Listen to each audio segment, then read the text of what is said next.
Hi there, I'm Cindy Linden, and this is the Cook Along Podcast. Once upon a time, I decided to see if a recipe I had found for, quote, the ultimate marshmallow treat cookies was actually worth the extra effort and time that it took to make them. The consensus was, because I actually had several people taste test it for me, that they were fine and they were good, but nobody thought they were appreciably better than the original. However, I'm trying to be open-minded and pay attention to things that sound good, even if they might turn out to be too much work and not a significant improvement on the original. So today we're going to give this recipe a try. It's called Salty Caramel Rice Krispie Cookies. Now that's funny to me, partly just to start with, because I think I mentioned in the last podcast I did about marshmallow treats, is that I always look in the wrong place when I'm looking in my files, which are alphabetical, electronically. I always look under R for Rice Krispies. And Rice Krispie treats is what I've always called them. But they are actually called marshmallow treats, and so it takes me a while to remember that and go back and look under M. This one makes no bones about it. It are Rice Krispie cookies, thank you very much. This comes from Natalie and Laura Potter of Bliss and Baker. And I found it on tasty.co, and it's got many extra steps, but we're going to hope it's worth it because the words salty caramel sound intriguing and exciting, and if it works, I'll be thrilled. Here are the ingredients we're going to need. A tablespoon of granulated sugar, 8 tablespoons of salted butter, that's a stick, 3/4 of a cup of dark brown sugar, 1/3 of a cup heavy cream, also known as heavy whipping cream, if you have some of that, not whipped, just the cream. 2 teaspoons of flaky sea salt. I don't have that. I do have some flaky kosher salt, and I have some coarse ground sea salt. I'm not sure what I'm going to do, but as you may have learned from one of the blogs on my website, thecookalongpodcast.com, where I talk about the difference between kinds of salt, kosher salt is less salty than sea salt. So I'm a little hesitant to go with the sea salt, but we'll see when we get there. You need 8 cups of mini marshmallows and 7 cups of rice cereal, aka Rice Krispies. The equipment that you need are a 9-inch square pan, what I like to call a brownie pan. You need some parchment paper. You need a nonstick pot big enough to melt all the stuff in. If you've made Rice Krispie cookies before, you know what I'm talking about. Non-stick is probably because we're going to add sugar to this recipe, and it's already pretty sticky. So if you have a non-stick one, you should try it. I don't know if I have one big enough, so I'll have to poke around and see what I can use. And the do-aheads aren't many.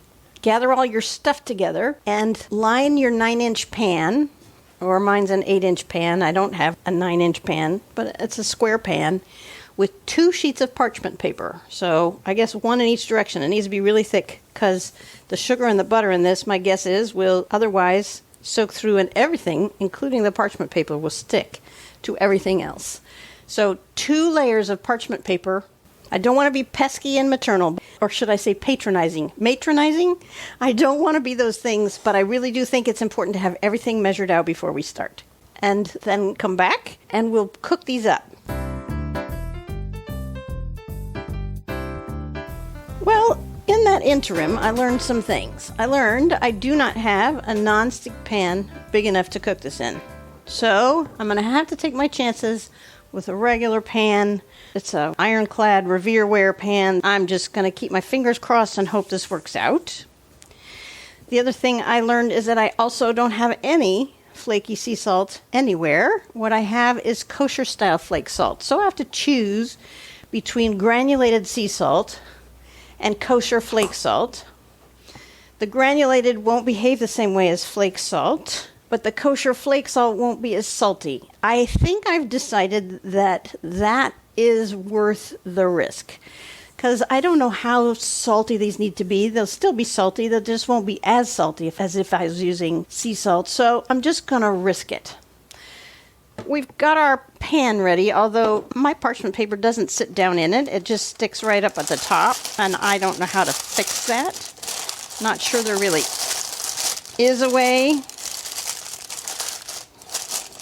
But we need to get it as flat as we can because we got to, it just bounces right back up. Because down in there, we're going to sprinkle the tablespoon of granulated sugar in the bottom of that. This is interesting to me because it seems like it would be likely to mean these stick. But it also could be that the granularity of it keeps it from sticking. I don't know. But we're doing what they say and sprinkling it in there, although mostly it's going down into the center because this stupid paper won't go where I need it to go. Yeah, it's all in a pile.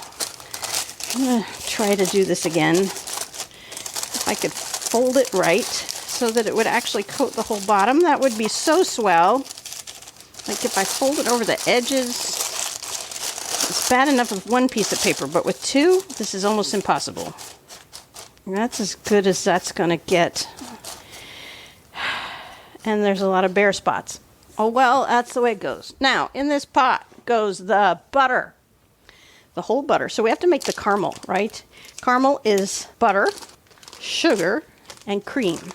We're going to have to put the butter and the brown sugar and the third of a cup of heavy cream. This is interesting that it all goes in at once. That seems weird to me, but it's what they're saying to do. Butter, sugar, cream, and a teaspoon and a half of the flaky salt. So that's 3/2 teaspoons. That goes in right now. Could put in a little extra. I'll just make one of them heaping. Who knows? Who knows? Haven't done this before. Making it for company. My mother she still to this day doesn't understand how I could possibly serve a brand new recipe to company. But I do it all the time. When else would you do a new recipe? You're going to do something fancy just for you at home, and then you have all these leftovers? But she thinks it's crazy because I guess in her day, you cooked what you knew you were really good at when you were having company, and you knew it was going to turn out well, and you didn't have any questions about it. For me, if it doesn't turn out well, I'm going to serve it probably anyway and say, well, this was an experiment. And everybody seems to be tickled by that, so I don't worry about it too much. So all of this is now in our pot over medium-high heat. And we're just going to stir it while the butter melts and the sugar melts. Once this all gets put together, it happens pretty quickly, just like regular Rice Krispie cookies do. I think maybe I can let you go away for a few minutes. Your butter has to completely melt, and then you're going to stir this until when you pick up your spatula, the mixture kind of coats it. It doesn't just run off, but it actually makes a coating. So it's kind of thick. The minute that happens, that you see what I mean by that it's actually sort of not dripping off the spatula, but actually sticking, assuming you're stirring with a spatula. I guess it could be a spoon. Whatever you're using. Non-stick is probably best. Silicone spatula is probably best. If you've ever made Rice Krispie cookies, you know that they're going to stick to whatever you're stirring with unless it's something that's kind of non-stick. Anyway, this is going to come probably to a little bit of a boil. We want it to just thicken to the point of where it will stick to the back of the spatula you're stirring with, and then come back to me. I'm back to you a little early because it seems to me this is happening quickly. I'm going to say I've been cooking this for maybe 3 minutes. It's boiling pretty hard. It's intriguing to me that we're making caramel all in one step. I've always done several steps. You melt the butter first, and then you add the sugar, and then you add the cream, and then it all boils for a while to a certain temperature. And we're not doing any of those things. It all goes in together, and we're just waiting for it to coat the back of a spatula. So I'm picking my silicone spatula up, and it seems thickened. Okay. I'm standing here holding a spatula that's identical on both sides, but I thought I better check the back and not just the front because this says when it coats the back of the spatula. Yeah. Well, whatever works, right? I think this is done. I think it's done enough. So now we're going to turn it down to low and add the marshmallows. And we stir until those are completely melted. You know this drill, right? We've done this with regular Rice Krispie treats, marshmallow, whatever they are. So just keep stirring that caramel and the marshmallows together until what you have is a beautiful tan caramel pool of goop. Takes a little bit because there's quite a lot of marshmallows in there. I'm making these for company, as I told you. I have made such a mess of my kitchen today. I started with making some chipotle and rosemary roasted nuts. By the way, you can find that on my website, thecookalongpodcast.com. And I should have said earlier, if you want to pull these ingredients all together without having to go back and replay the beginning, you can find the list of ingredients and equipment and everything on my website. Then I finished the nuts this morning, and I made some butterscotch shortbread cookies, and then I made some feta cheese puff pastry triangles. And once I finish these cookies, the last thing will be my Artichoke Parmesan Dip, which is absolutely on the website, and it's the best version of that dip. It's a famous dip.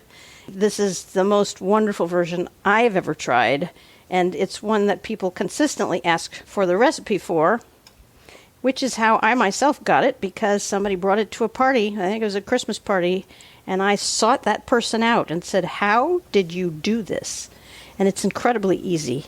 It has only 3 ingredients in it, and you can find that on the website as well, or on your Acast or podcast app. Just scroll down through all the recipes that are in the list, and you'll find it.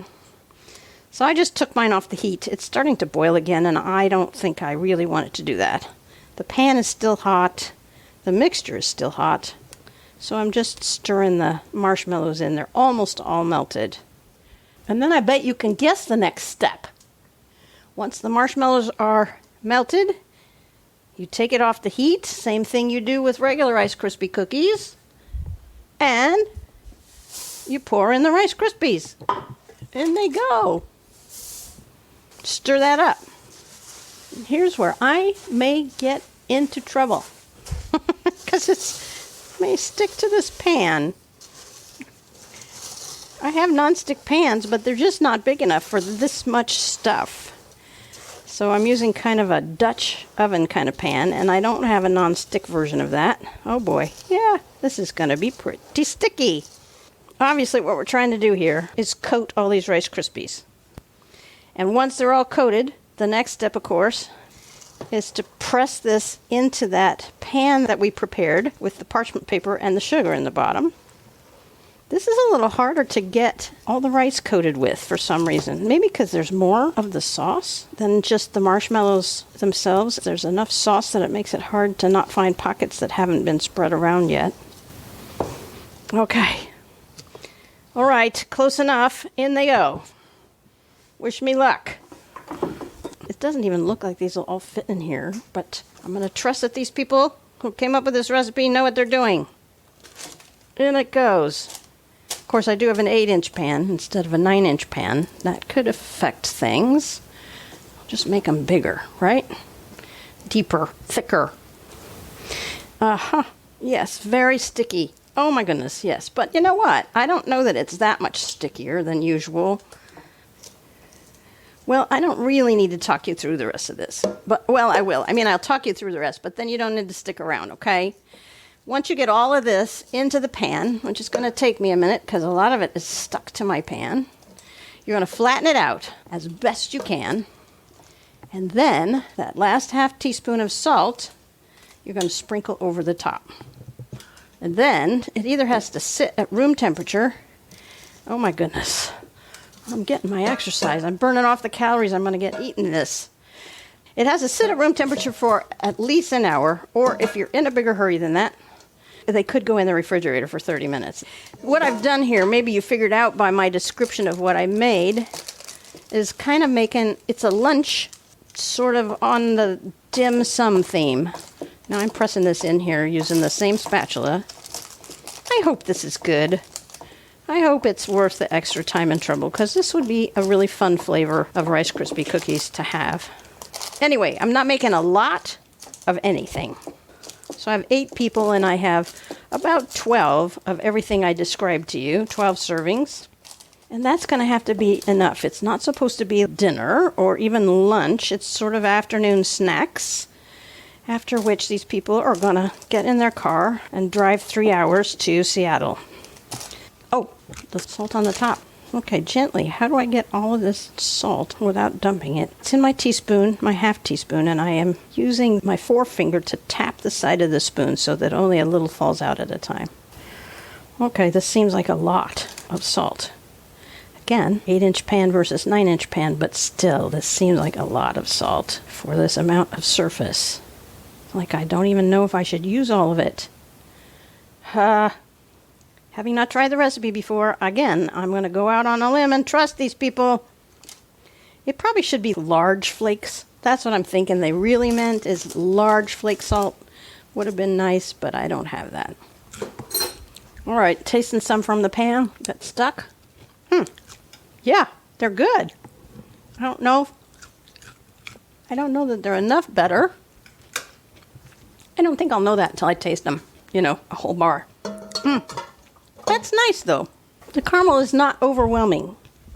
It's just kind of there, and it doesn't make the Rice Krispies too clunky, chunky. All right, these are going in my fridge. And then I'm going to go away and make my artichoke parmesan dip. Since we're trying to determine whether this recipe is worth the extra trouble over the regular marshmallow treats recipe, I figured I'd better tell you what the reactions were to these cookies. One person surprised me by saying they weren't salty enough, and other people concurred that it would be okay to call them caramel Rice Krispie cookies, but that you should leave the word salted out unless they were saltier. So I need to look for some flaky sea salt now, because like I said, the kosher's just not as salty. In addition, I was told, first, that they're incredibly dangerous. Second, I was asked to please not make them very often. The reason for that, of course, is that we kind of inhaled them. These are really good, definitely worth the extra trouble. Kind of addictive, even though they're really rich. That could be kind of a problem. I'm going to call this a disclaimer, but do try them. You're going to like them. Remember, new episodes of the Cook Along podcast every Saturday. It would be so great if you would throw a little financial support my way via your Acast app using the little Help Frost the Cake button. Tell your friends you listen to the Cook Along podcast. I will talk to you again soon, and until then, happy cooking!